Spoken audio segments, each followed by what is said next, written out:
Саламатсыздарбы?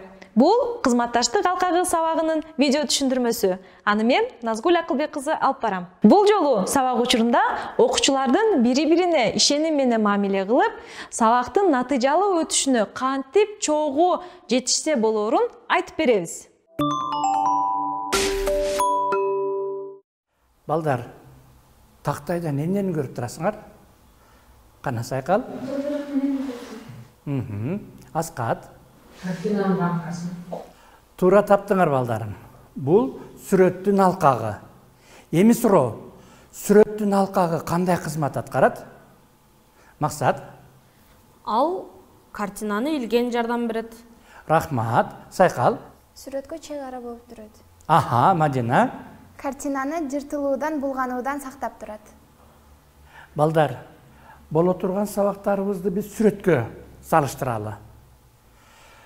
Сүрөттүн ички мазмуну ар түрдүү темалар сабакта өтүлгөндүктөн, сабакта ар кандай мугалимдер өткөндүктөн, сүрөттүн картинасы бири-бирине окшобогон сыяктуу эле сабактарда таптакыр бири-бирине окшобойт. Ал эми силер айткандай сабактын алкагы бул сүрөткө болгон чек. Биз силер менен болгон кызматташуунун чегин да аныктап алайлы балдар. Мисалы, биздин сабагыбыз канча мүнөткө созулат? 45 мүнөткө созулат. Демек, 45 минутта бул өзгөрүүсүз чек балдар. Анткени биздин сабагыбыз 45 мүнөттөн көп дагы, 45 мүнөттөн аз дагы болбойт. Ошол сыяктуу эле балдар, биздин сабагыбыз аптада бир жумада бир эле жолу өтүлөт. Ашча өтпөйбүз. Андыктан бул дагы биздин сабагыбыздын эмнеси экен? Чеги экен. Эми үчүнчү жумасына, аптасына бир жолу сабак өткөндүктөн ал биздин мектептин жетекчилери тарабынан эмнеге коюлат балдар? Жадвалга коюлат. Демек, жадвал дагы өзгөрүлбөйт. Демек, мына биз силер менен кызматташа турган кызматташуубуздун алкагын аныктап алдык.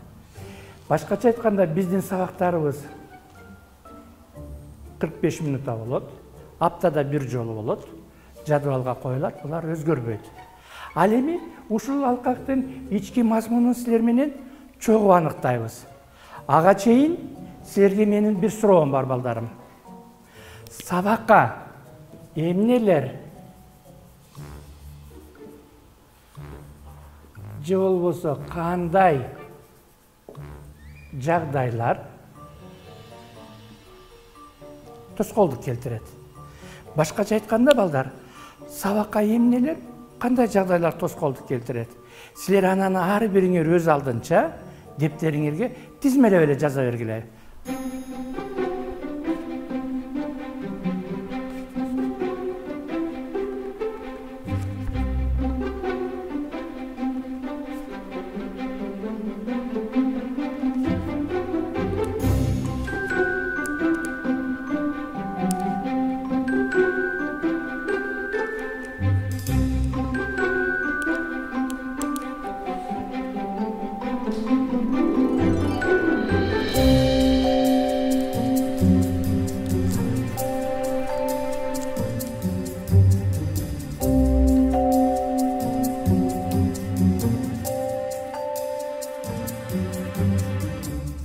Балдарым, барыңар жазып болдуңар окшойт.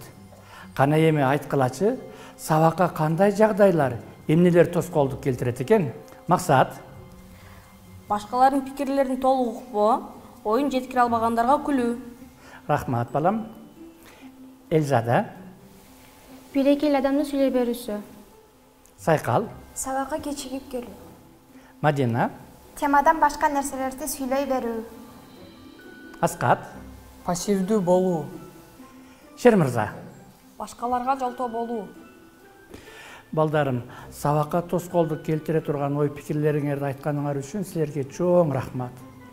Эми будан кийинки сабак учурундагы өзүбүздүн ички жүрүм-турум маданиятыбызды аныктап алсак балдарым. Кандай дейсиңер? Эмнелерди колдонсок, эмнелерди эске алсак, биздин сабагыбыз абдан сапаттуу болот. Башкача айтканда, сен өзүңдү сабакта кантип алып жүрүү менен сабакка салымыңды кошо аласың? Суроо түшүнүктүү болдубу? Анда эмесе суроого ким жооп берет? Элзада. Агай, сабакка активдүү катышуу жана пикирин эркин билдирүү деп ойлойм.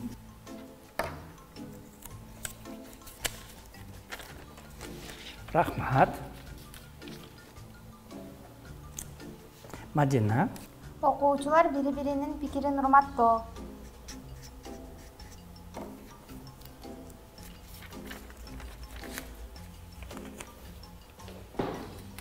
Рахмат. Максат. Өз оюн тартынбай айтуу. Рахмат.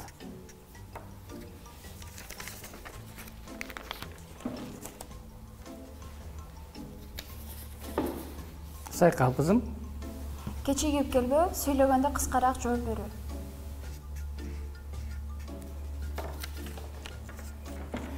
Рахмат кызым. Аскат балам. Сабак учурунда телефонго алаксыбы?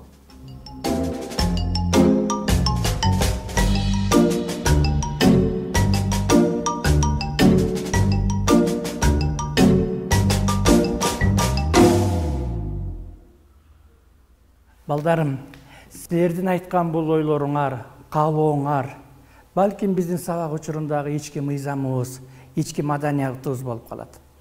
Андыктан булардын баарын өзүңөр айткандыктан ушул идеяларды сабакта колдонууга макулсуңарбы? Эгер макулмун десеңер, колуңарды көтөрүп койгула. Рахмат. Эми балдарым, бул өзүбүздүн ички маданиятты биз каанабыздын көрүнөө жерине илип коебуз. Эгерде зарыл болгон учурда өзгөрүүлөрдү каалап калсак, өзгөрүү киргизгибиз келсе, албетте силердин каалооңар менен өзгөртүүнү киргизсек болот. Урматтуу окуучулар, бүгүнкү сабакка катышып, жакшы эмгектенип бергениңер үчүн силерге чоң рахмат. Урматтуу мугалим, сабакты төмөндөгү суроолор менен кайтарым байланыш кылып, жыйынтыктасаңыз болот. Кызматташтык алкагын эмне үчүн өзүңөр түздүңөр? Бул сабак сенин турмушуңа өзгөртүү киргизе алабы? Эмне үчүн антип ойлойсуң? Кызматташтык алкагын түзүп алуу мектепте сабакта гана эмес, биргелешип иш аткарууда, ал тургай чогуу жашоодо да пайдалансак болот. Анда эмесе, жакындарыңар менен кызматташтык алкагын чогуу түзүп көргүлө. Кийинки видео сабакта көрүшкөнчө.